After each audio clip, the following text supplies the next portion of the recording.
Assalamu alaikum. Bismillah walhamdulillah wassalatu wassalamu ala rasulillah. My name is Yaseen Kippie. I'm 20 years old, which means I'm at the very midpoint of what is considered youth. I'm not here as a scholar, an alim, nor as a saintly person. I'm even further from that. Rather, I'm a voice, which is very much needed. A voice which presents the challenges faced by Muslim youth today. These challenges are intellectual and social challenges, but also I am the forward button on an email or the share button on social media, disseminating from my teachers the sacred sciences which are relevant, spanning an unbroken chain over 1400 years ago up to the Prophet Muhammad, peace be upon him. In a time where many feel alienated from Islam due to the crushing influences of foreign worldviews and ideologies, few gain a deep enough knowledge of both Islam and the modern world to be able to provide necessary Islamic responses. If we look at the basis of our society, the very first thing that we are introduced to as children is an educational system that has been developed for us to take us from point A to point B. If you look at any system, every system is based on a philosophy. And if we understand the philosophy that underpins every system in the world, we can understand why it manifests in certain ways in certain situations. If we look at the reason for our educational development as youth, it is because by our nature, we are people who seek knowledge. If you look at the baby and you throw an object across the room, the first thing that the baby does after looking at that object is looking where it came from. It's seeking the source of that knowledge. Knowledge is conveyed through language and communication. And we are beings of language and communication. According to Mantiq, which is one of the three ulum al-ala, instrumental sciences, which traditionally was taught, we are called hayawanun natiq. According to logic, we are rational speaking animals. Unfortunately, I think we are more animalistic these days with the articulation and language of people like Donald Trump. And we are starting to worry that the entire essence of what it means to be human has been taken away from us. This is an immense opportunity for us to understand what we are here for. That there is no dichotomy between the various forms of knowledge as we see it today.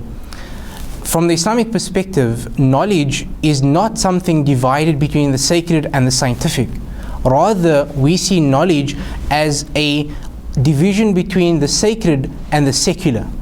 The definition of secular here means the removal of God, or at least placing God at the beginning as an initiator, but leaving after that the creation as independent from Him. Sacred knowledge, however, at the very pinnacle understanding, at the very pinnacle point of the revelation of the Quran to the Prophet ﷺ, which is the very first, was Iqra, read. Iqra bismi rabbika alladhi khalaq. When Jibreel alayhi salam came to the Prophet ﷺ, he squeezed him and he said, Iqra, read. And the Prophet ﷺ said, Ma ana biqari, I'm not a reader, with an understanding of reading words on a page, which most of the Arabian Peninsula of the time could not do, yet their language was one of the most advanced in the history of civilizations. When Jibreel ﷺ squeezed him again and said, Iqra, the Prophet ﷺ again said, Ma ana biqari. And then he said, Iqra again, Bismi rabbika alladhi khalaq, read in the name of your Lord who created. I'm not asking you to read words on a page. Read the signs and the horizons. One of the poets, he said, إنما الكون معاني قائمة بالصور كل من يدرك هذا كان من أهل العبر. That the entire cosmos are meanings set up in images, and all those who can perceive these meanings are people of inner discernment. اقرأ باسم ربك الذي خلق خلق الإنسان من علق, who created man from a clock. And then again اقرأ وربك الأكرم, read and your Lord is ever generous. Why is Allah the ever generous? الذي علم بالقلم, because He taught the use of the pen. علم الإنسان ما لم يعلم, He taught us that which we didn't know before. So the first iqra is that of sacred knowledge, direct knowledge from Allah that we see upon the signs and the horizons. Allah subhanahu wa ta'ala says, سَنُرِيهِمْ آيَاتِنَا فِي الْآفَاقِ وَفِي أَنفُسِهِمْ حَتَّى يَتَبَيَّنَهُمْ أَنَّهُ الْحَقِّ. That we will show them our signs on the horizons and within themselves until it is made clear to them that this is the truth. And the word haqq, according to the Arabic understanding of the worldview of what the truth is that it comes from the word haqiqa, which is reality, comes from Allah's name al-haq, which is something that is beyond the physical. If you look at the English equivalent to reality, which comes from the Latin word realis, it is physical thing. So this is the difference in the worldview. In post 9/11, post-modernity, we see this George Bushian philosophy coming into play, which is a very us versus them. The Islamic world versus the West. You're either with us or you're against us. This philosophy has brought and breeded many emotional outbursts and occasional violence with regards to the Muslim community. This is a very radical change in the usual tradition of Islam. With an understanding of what it means to be a Westerner and what it means to be an Easterner or a Muslim, we really need to encompass this in its holistic sense. In a very famous hadith of the Prophet ﷺ, where the Prophet ﷺ said, "Bada'ul Islam gharib," that Islam started as something strange. وَسَيَعُودُ إِلَى غَرِيبًا, that it will return to being strange. فَطُوبَى لِلْغُرَبَى, so blessed be the strangers. One of the wisdoms that the scholars derive from this, and this is talking to youth, we are talking to youth here. Why are we living in the 21st century? Don't you always ask yourself that question, why couldn't I be living 7th century Arabia with the Prophet ﷺ? The reason is because Allah has placed us here for a wisdom. One of the understandings of the word gharb in the hadith that I mentioned is it is the West itself. Gharb and Sharq, that the West and the East. That Islam started as a Western thing. That the people that surrounded the Prophet ﷺ, majority of them were not his tribe. They were Westerners. Suhaib al-Rumi, a blonde-haired, blue-eyed European. Bilal al-Habshi, an Abyssinian. There are many others. Salman al-Farisi, a Persian. And وَسَيَعُودُ إِلَى الْغَرِيبِ, that it will come again to the Western. If you look at the most influential scholars in today's age, they are the West, who have influenced me greatly. People like Sheikh Hamza Yusuf in America, people like Dr. Ingrid Mattson in America, people like Sheikh Abdul Hakim Murad in England, people like Sheikh Siraj Hendricks in South Africa. These are people who are really the vanguards of the new Islamic renaissance in the West. One of these people I have with me today, someone who has really encapsulated the meaning of being both a Westerner and a Muslim. And a Muslim, which really is not a dichotomy except from the philosophies underpinning it.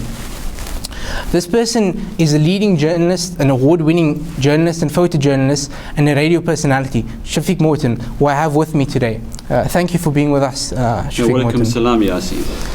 It's really amazing to have you with us. You're one of the hallmarks of really understanding both of these worlds. Converting to Islam in his early 30s, he has been at the forefront of both journalism in his youth and also now in incorporating both the political scene, the social scene, the economic scene as well, and with regards to Islam. So without further ado, I'd like to connect to really the heart of the problem, which I was speaking about. What is the root cause of what we see in the world today? Based on your experience in the past many decades, how can you enlighten us on how we have come to this situation with regards to Islam in the modern world? Yeah, Yaseen, if you look at the fact that we live in an era which we call globalization, some people say that we are in our third or fourth industrial revolution, which is in fact the digital era, the digital space. The fact that workplaces are moving into homes as opposed to offices, for example. Yes. So what we have in this day and age is we have a surfeit of information. There's information everywhere because of social media, the internet, Mufti Google, Sheikh Yahoo, and all those kind of things. So what happens is we've got a lot of information, but very little education. Mm-hmm. And you were talking about the spirit of Iqra, yes, which it doesn't mean to recite. It means to recite, it means to understand, mm-hmm, and it also means to understand the signs. So what we have today, we think we're educated, yes, but all that we have is a lot of information, and most times we are absolutely clueless how to digest it, how to process it, how to understand it, and even how to use it in our everyday lives. Okay, well, with regards to where I come from, I'm studying at university at the moment, University of Cape Town. I study philosophy, politics and economics. From that perspective, I'm at a university which has the universe of a body of knowledge. In Arabic it's called the Jami'ah, where everything is yajma', where everything is together, yujma'. And so how do we actually filter through these different philosophies and ideology, like you said, all of this information, but how do we actually have this, they say riding the tiger of modernity. How do we ride that tiger? Well, to ride the tiger, you have to have the right tools to do it. You have to have the right attitude. And Sheikh Abdul Hakim Murat, very, very recently, when he gave a talk about what he calls Trumpism, the rise of the orange man, Donald Trump, he actually said that the only oasis in the world today, amongst all the chaos, is in fact the Sunnah. And it's not the Sunnah as it's seen through the eyes of extremists. It's not the opposite of us and them and us. The Sunnah, it's the wasatiyah, it's the middle way. It's a way of dealing with the world with a sense of tolerance, with a sense of being informed correctly, and with a sense of realizing that we have to look at ourselves inside first before we look outside at other people to condemn them, which has become a modern curse. Everybody condemns everybody else without much thought given to it. Okay, well, that's really interesting, but when it comes to, as a youth, I have many influences in my life, right? I'm influenced by YouTube, by the teachers surrounding me, my role models. How do we filter through all of these influences in understanding that Islam is not divided between labels of Salafi and Sufi? When people call each other names of, here's the Bid'ah Brigade, or here's the Goofy Sufis, or the Shias and Sunnis and all these things. How do we understand who we should align ourselves with? How do we filter through those who claim to be reformers but actually reform something that is alien to Islam? Yeah, you've actually asked the impossible question, but Yaseen has to answer it. Basically, where you start from is the core values of Tawheed. Tawheed means oneness, yes, but within that oneness there exists a diversity. Why, for example, is Allah the Great has got 99 different names? People, I don't think they think about this enough. In a sense, that's telling us that although we are one, we're also diverse. So what we have to do is we have to take our core value, the core value of Tawheed, and understand and appreciate the fact that no single human being is going to be born exactly the same as the other. Our fingerprints are different. If we look into our eyes are all different. Our ears are all different. Our toes are all different. This is the miracle of creation. If we realize that, and if we hold on to our core values, then we can start to make sense of the world around us. And the way that we start to make sense of the world around us is by centering ourselves in the world. So in other words, we become wasatiyah. We become that little pinprick right in the middle, and that's where we start. This is Youth Ignited. Stay tuned for the next part of this episode with award-winning journalist and radio personality Shafiq Morton.